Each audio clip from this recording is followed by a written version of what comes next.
warahmatullahi wabarakatuh. Halo, kami dari SMA Negeri 3 Magetan. Perkenalkan, saya Stevika Hustaninda sebagai Ketua Tim. Saya Alfia Solihatin sebagai anggota. Saya Dewi Pasini Juliana Sari sebagai anggota. Kami akan mempresentasikan esai kami yang berjudul Nilai Pancasila dalam Kearifan Lokal Menuju Era Society 5.0. Indonesia memiliki beragam kebudayaan lokal. Masing-masing daerah di Indonesia memiliki budayanya sendiri. Namun, akibat dari pandemi COVID-19 yang telah berlangsung selama 2 tahun, banyak masyarakat Indonesia yang jarang mempublikasikan acara-acara kebudayaan. Hal itu berdampak pada generasi muda yang minim pengetahuan mengenai kebudayaan lokal yang ada di Indonesia. Perkembangan teknologi juga mempengaruhi pola pikir masyarakat. Dampaknya, banyak masyarakat yang tidak bisa menyaring kebudayaan luar yang masuk ke Indonesia, sehingga banyak ditemukan kebudayaan luar yang bertentangan dengan budaya lokal Indonesia. Padahal nilai kebudayaan Indonesia sangat berkaitan dengan nilai yang ada dalam Pancasila. Sudah banyak kebudayaan Indonesia yang diakui oleh UNESCO. UNESCO merupakan sebuah lembaga yang menaungi bidang pendidikan, ilmu pengetahuan, dan kebudayaan di seluruh dunia. Kebudayaan Indonesia yang diakui oleh UNESCO meliputi budaya unsur benda dan unsur tak benda.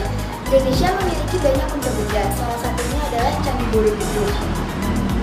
Candi Borobudur diakui oleh UNESCO dan menjadi situs warisan dunia pada tahun 1991. UNESCO menetapkan Candi Borobudur sebagai situs warisan dunia karena bangunan candi memiliki karakteristik dan makna yang religius. Borobudur juga memiliki arsitektur yang unik dan luar biasa. Alasan lain mengapa Candi Borobudur menjadi situs warisan dunia karena Candi Borobudur merupakan monumen Buddha terbesar di dunia. Candi Borobudur memiliki nilai pendidikan dan nilai keagamaan, terutama keagamaan Buddha Mahayana. Candi Borobudur juga bisa dijadikan sebagai tempat untuk beribadah dan sebagai sarana dan media untuk belajar. Selain ditetapkan sebagai warisan dunia, Candi Borobudur juga menjadi salah satu dari 7 keajaiban yang ada di dunia. Sedangkan unsur tak benda yang diakui oleh UNESCO yaitu rendang.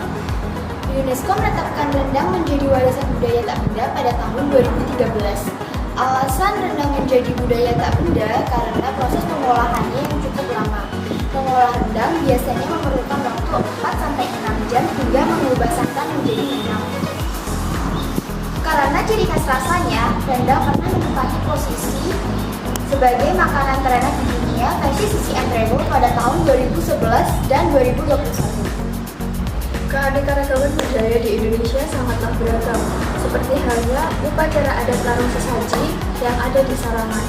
Larung Sesaji Sarangan ini sering disebut dengan tumpengan oleh masyarakat sekitar. Larung Sesaji Sarangan ini dilakukan pada hari Jumat Pon, bulan Muah menjelang bulan Ramadan.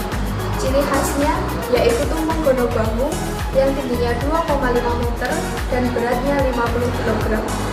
Ciri khas yang kedua yaitu tumpeng berkah bumi atau tumpeng gunungan yang berisi sayur maupun hasil-hasil tumbuhan.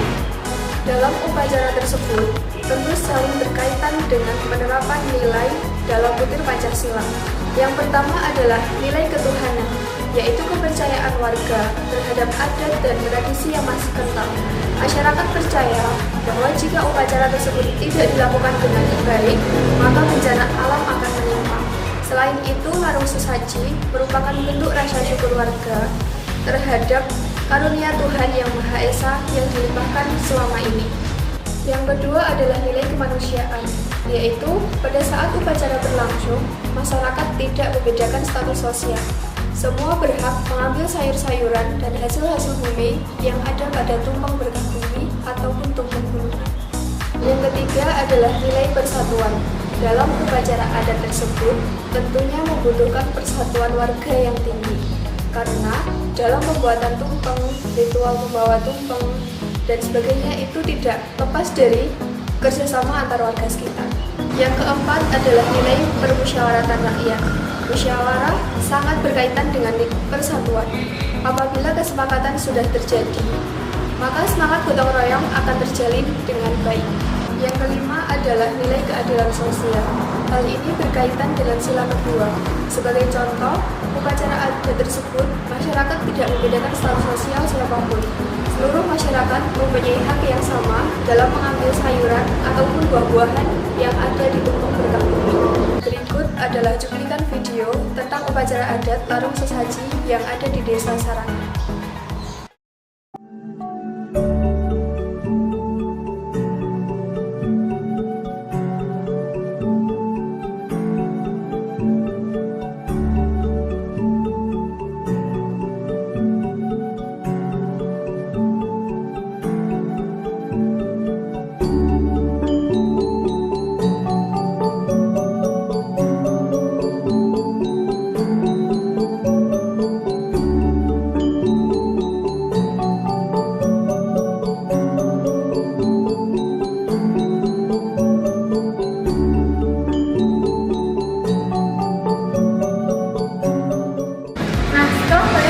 Upacara Larung Sesaji tersebut sudah dapat disimpulkan bahwa setiap upacara adat yang ada di Indonesia sangatlah berkaitan dengan nilai-nilai yang terkandung di dalam butir-butir Pancasila.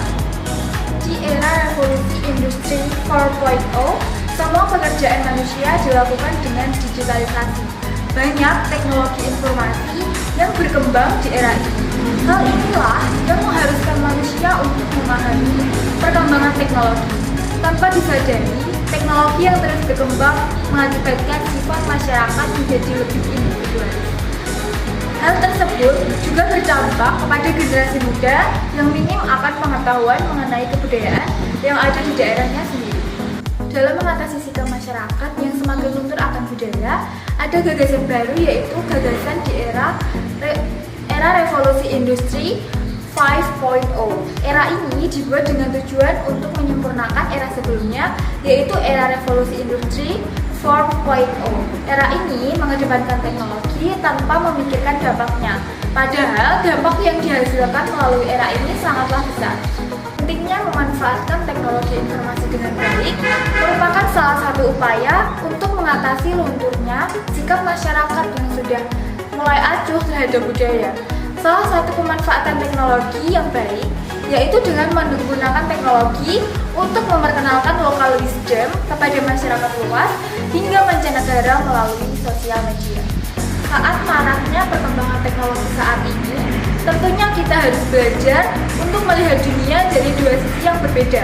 Perkembangan teknologi akan terus berkembang masa demi masa. Kemajuan teknologi ini mendukung bagaimana arus globalisasi terus berjalan. Informasi dari berbagai lapisan dunia kita terima tanpa batas. Teknologi hadir tidak hanya untuk sarana kita belajar, namun kita perlu memahami bagaimana arus perkembangan dari teknologi tersebut. Mengapa kita tidak gencar untuk mempelajari dan memamerkan budaya juga warisan kita kepada dunia? Mengapa seolah kita hanya fokus menikmati budaya luar yang seolah sudah sangat luar biasa? Dengan teknologi informasi saat ini, seharusnya kita gunakan untuk terus mengembangkan budaya yang kita miliki. Jangan sampai teknologi informasi saat ini menenggelamkan kita di dalam kebudayaan luar. Mari kita lestarikan budaya kita dengan memanfaatkan teknologi yang terus berkembang. Sekian dari kami, terima kasih sudah menonton. Wassalamualaikum warahmatullahi wabarakatuh.